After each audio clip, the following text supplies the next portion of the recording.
ప్రస్తుతం ప్రపంచవ్యాప్తంగా డెస్టినేషన్ మ్యారేజ్ల హవా నడుస్తోంది. మన దేశంలో సంపన్నులు ఒకప్పుడు 5 స్టార్ హోటల్స్ లో తమ పిల్లల పెళ్లిళ్లు చేసేవారు. రాను రాను అవి కాస్త ఇతర దేశాలకు విస్తరించాయి. దీంతో దేశంలో సంపన్నులు, సినీ యాక్టర్స్ కూడా డెస్టినేషన్ మ్యారేజ్ కు క్యూ కట్టారు. తాజాగా ప్రపంచ కుబేరుల్లో ఒకరైన జెఫ్ బెజోస్ కూడా గత వారం లారెన్స్ సాంచెజ్ కు 3 ముళ్ళు వేశాడు. 3 రోజుల పాటు జరిగిన ఈ పెళ్లి వేడుకల ఖర్చు $55 మిలియన్ తేలింది. ఇండియన్ కరెన్సీ ప్రకారం చెప్పుకోవాలంటే సుమారుగా 500 కోట్ల వరకు ఖర్చు చేశారని గ్లోబల్ మీడియాలో పెద్ద ఎత్తున వార్తలు వస్తున్నాయి. ప్రత్యేక కథనంలో వెనిస్లో గతంలో జరిగిన ప్రముఖుల వివాహాల గురించి మరింత సమాచారం చూద్దాం.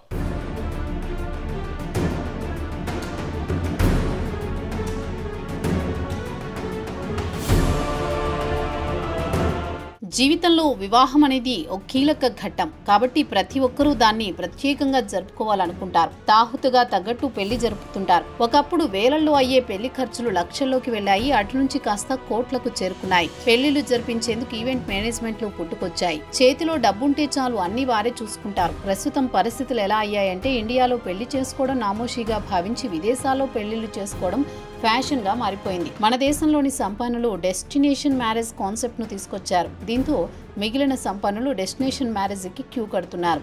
ఇక తాజాగా ప్రపంచ కుబేరులో ఒకరైన జెఫ్ బెజోస్ వెనిస్ నగరంలో లారెన్స్ సాంచెజ్ తో వివాహం జరిగింది. 3 రోజుల పెళ్లి ఖర్చు $55 మిలియన్ చెబుతున్నారు. కాగా బెజోస్ వివాహం గురించి గ్లోబల్ మీడియాలో పెద్ద ఎత్తున ప్రచారం లభించింది. ఇండియా నుంచి కేవలం ఒకే ఒక్కరు ఆధార్ పూనావాలా భార్య నటాషా పూనావాలాకు మాత్రమే ఆహ్వాన పత్రిక లభించిందని మీడియాలో వార్తలొచ్చాయి. ముఖేష్ అంబానీ లాంటి వారికి ఆహ్వానం వస్తుందని భావించిన బెజోస్ మాత్రం నటాషా పూనావాలాకు మాత్రమే ఇన్విటేషన్ ఇచ్చి చేతులు దులుపుకున్నారు.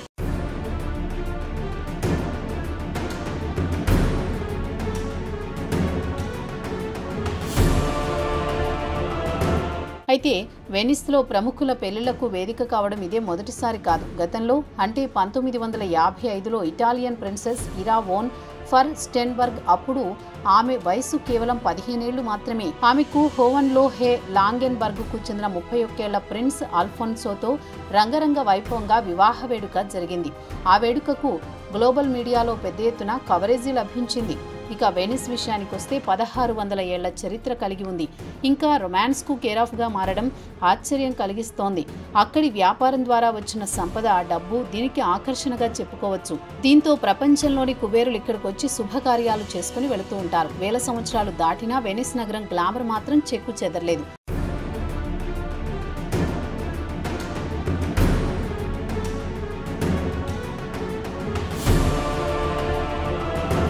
ఇక జాన్ రస్కిన్ పై వెనిస్ ప్రభావం చాలా ఎక్కువగా ఉన్నట్లుంది. 1851 నుంచి 53 మధ్య ఆయన వెనిస్ నగరం గురించి 3 వాల్యూమ్స్ ప్రచురించారు. 1800 సంవత్సరంలో ఓ సాధారణ రచయిత జార్జ్ ఎలియట్ వెనిస్ ను సామ్రాజ్యవాద వైఖరితో జన్మించిన జీవిగా అభివర్ణించారు.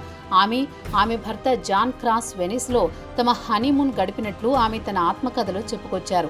తన భర్త వెనిస్ గ్రాడ్ కెనాల్లో దూకి ఆత్మహత్య చేసుకోవాలనుకున్నా బతికాడని వెనిస్ నగరం గురించి గొప్పగానే చెప్పుకొచ్చారు. అలాగే 1960లో జేమ్స్ మోరిస్ వెనిస్ గురించి పాటలు కూడా రాశారు. వెనిస్ నగరాన్ని సుఖదుఖాల నగరమని వర్ణించారు. 1980లో జేమ్స్ మోరిస్ లింగ మార్పిడి చేసుకుని జెనా మోరిస్ గా మారారు. 1980లోని ఆమె వెనెటియన్ ఎంపైర్ అనే పుస్తకం రాసి వెనిస్ చరిత్ర గురించి ప్రస్తావించారు. ప్రస్తుతం ఉన్న మోడర్న్ వెనిస్ లో ఎలాంటి రొమాంటిక్ విజన్ లేకుండా పోయిందని ఆవేదన వ్యక్తం చేశారు. ప్రస్తుతం వెనిస్ ఇంటర్నేషనల్ విపత్తుగా అడ్డాగా మారిందని ఆమె విచారం వ్యక్తం చేశారు.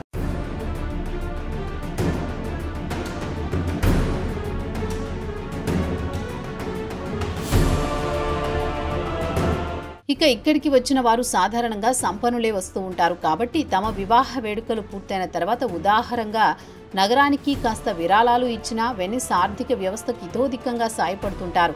ఇక బెజోస్ కూడా వెనిస్ నగరం సంస్కృతిని ఇలానే కొనసాగించాలని $3 మిలియన్ విరాళం ఇచ్చారట.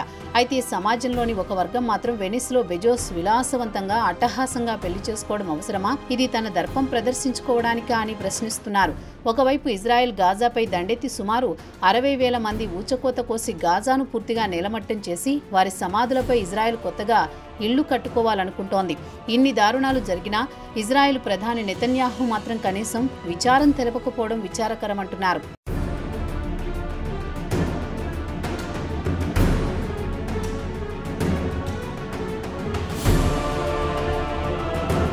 అయితే ఇక్కడ మరో విషయం కూడా చెప్పుకోవాలి. నెతన్యాహు ఎప్పుడో కానీ విచారం వ్యక్తం చేయడు. ఇటీవల ఆయన కుమారుడు ఎన్వీర్ వివాహం వాయిదా పడింది.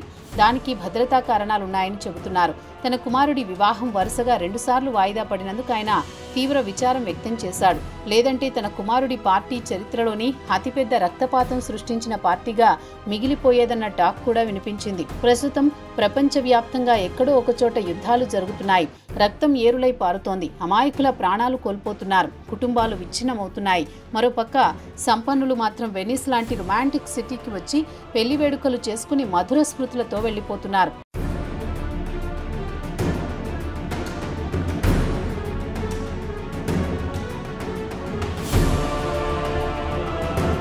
పంతొమ్మిది 1963లో గొప్ప మానవతావాది పోప్ జాన్ 23 ఎన్సైక్లికల్ ఫేసమ్ ఇన్ టెర్రిస్ అనే పుస్తకంలో పుట్టిన ప్రతి వ్యక్తికి జీవించే హక్కు ఉందని, తన అభివృద్ధికి తగిన మార్గాలను అన్వేషించడానికి సర్వ హక్కులు ఉన్నాయని గట్టిగా నొక్కి చెప్పారు.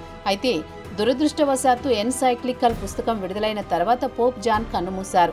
ఆయన మృతి తర్వాత చాలా మంది ఇప్పటికీ ఆయన ప్రజల పట్ల చూపించిన కరుణ, జాలి గురించి గొప్పగా చెప్పుకుంటారు. 1958లో ఆయన రోమ్లోని రేగినా కోయిలీ జైలుకు వెళ్లి అక్కడి ఖైదీలతో కలిసి క్రిస్మస్ వేడుకలు జరుపుకున్నారు. కాగా అదే జైల్లో జంతువులను వేటాడిన కేసులో శిక్ష పడిన తన కజిన్తో మాట్లాడడం చాలా మందికి ఆశ్చర్యం కలిగించింది. అయితే 10 సంవత్సరాల తర్వాత ఇలాంటి సంఘటన పోప్ వారసుడు పోప్ జాన్ పాల్ II విషయంలో జరిగింది.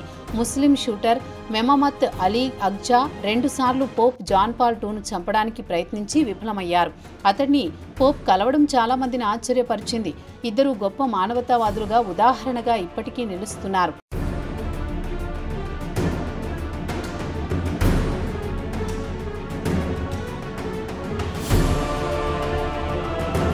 మరి ప్రస్తుతం పరిస్థితులు ఎలా ఉన్నాయంటే, ఆకాశం వైపు చూస్తే ఎక్కడ డ్రోన్లు వచ్చి పడతాయో, ఎక్కడి నుంచి మిసైల్స్ వచ్చి పడతాయో, లేదా B2 బాంబులు పడతాయో అన్న భయంతో ప్రజలు భయపడి బక్కచిక్కిపోతున్నారు.